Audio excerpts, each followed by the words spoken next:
Welcome back to Core Data course. My name is Andy. For the first application, we will create a simple grocery list app. With this app, user will be able to add items to their grocery list. All the items will be stored in core data and being persisted. So this is the sample of the final look of the app. If I want to add like few items on this grocery list, for example like milk,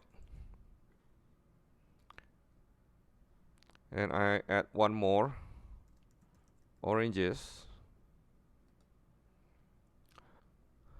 Now if I'm going to exit this app by pressing Command Shift H and press H 2 times and drag the app out, and then if I go back to the same app, the list is being persisted. This is because the list is being stored in core data. So let's start building our app. I'm going to create a new Xcode project, and it's a single view application. Click next. Going to give the product name grocery, and you can set your organization identifier and make sure the language is Swift and check the use core data. I'm going to click next, and then you can put in the folder that you want. Click create.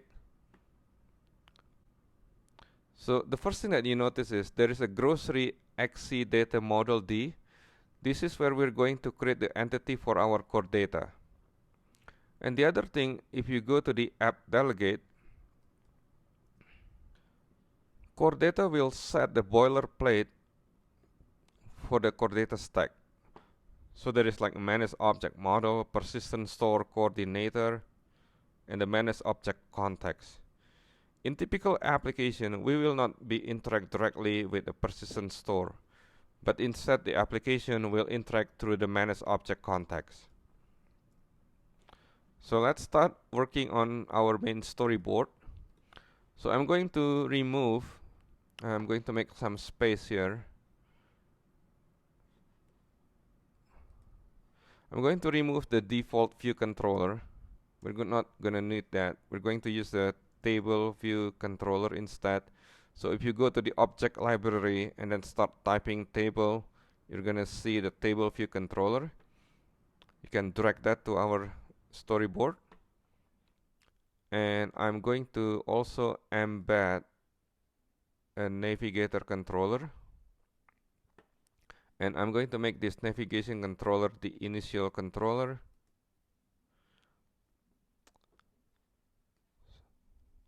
Okay, and I'm going to delete the view controller here since we're not going to need that anymore.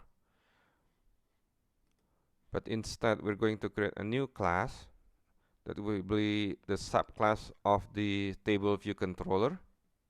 So it's going to source Cocoa Touch class,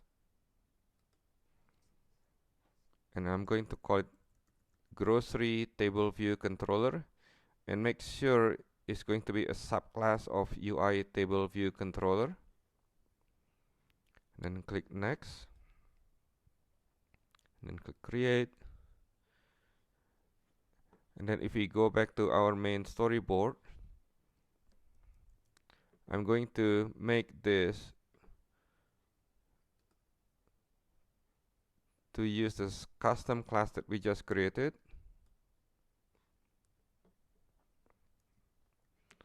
Now I'm going to search for a bar button item on the object library. And let's drag that to here. And I'm going to change this to an @ symbol. And for the prototype cells, I'm going to just simply set this to a basic. Let me make sure I got the prototype. And then the style is just a basic one. And let's set the cell identifier to cell. And now we can start doing some coding on our grocery table view controller. So let's bring up the assistant editor. Again, I'm going to make some room here.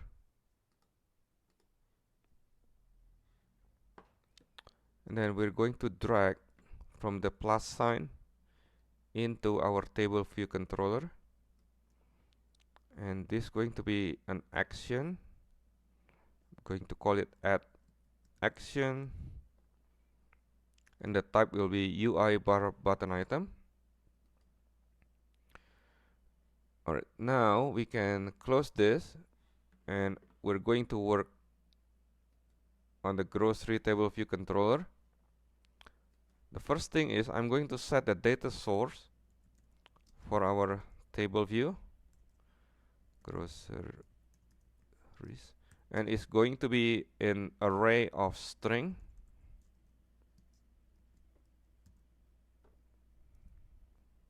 And the number of section is going to be 1,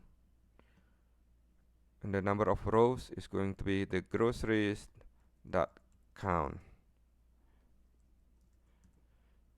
Alright, so now let's work on our add action. So when the user click that plus sign, we're going to show a pop-up for the user and they can enter the item.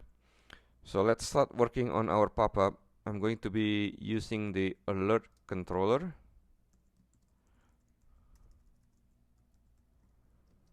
It's going to be UI alert controller.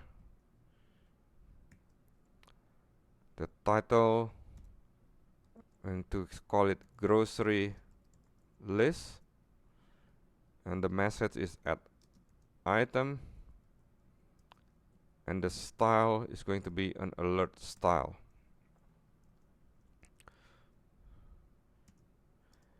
And for the text box, we need to add the text box to our alert controller, so I'm going to do add text field with configuration handler, and it's going to be text field.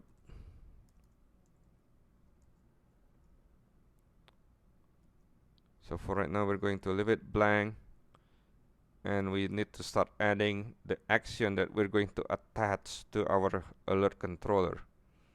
So let's do the first one, add action. It's going to be UI alert action. I'm going to give the title add, and the style going to be default,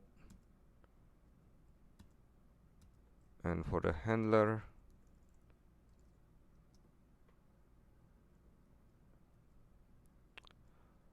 so this is where we need to capture what user put in the text field, and we're going to populate that value into our array. So we need to capture the let the text field equal to alert controller, the text field first, and then once we get that value from the text field, we need to insert that to our groceries array. I'm going to use the append, the text field,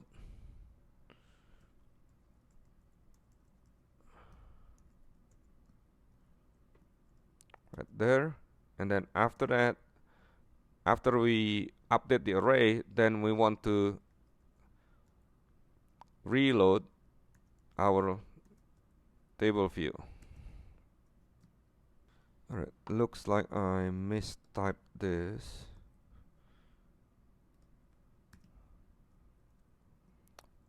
Alright, the next thing is we want to add the action for the cancel. So let's do that. UI alert action with the title of cancel, and the style, I'm just going to press enter here, and then the style is default.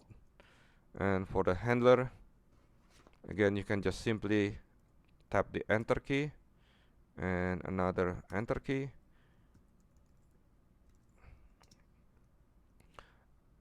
and I will not put anything for right now for the cancel. Alright, now we have the action for both. we need to add those action into our alert controller. So alert controller, add action, and the second one is alert controller, add action for the cancel, and finally we will present that alert controller to our view.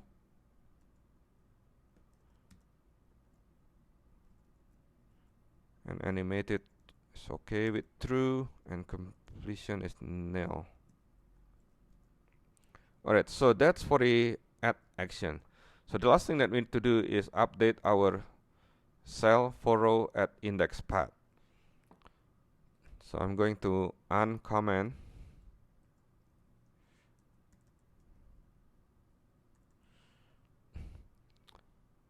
and remember, when we set the prototype cell identifier in main storyboard, we use the identifier as a cell. So we're going to use the same thing in our table view controller.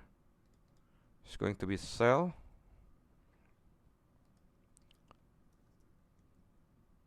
and for the cell itself we can just simply update the cell.text label dot text equal our array with the index path dot row.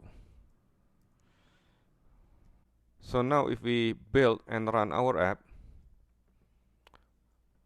we can start adding new lists to our grocery items.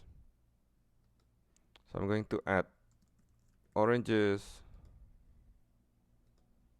and milk. So we can see the list is being populated right now. The only problem is if we exit this application, the list will be gone because it's not using any core data at the backend. So let's try that. So I'm going to stop the simulator and then bring the simulator back. If I tap this list again, the item that we previously entered is no longer there. So this is what we're going to work on the next lecture. We're going to start incorporating core data. So until next time.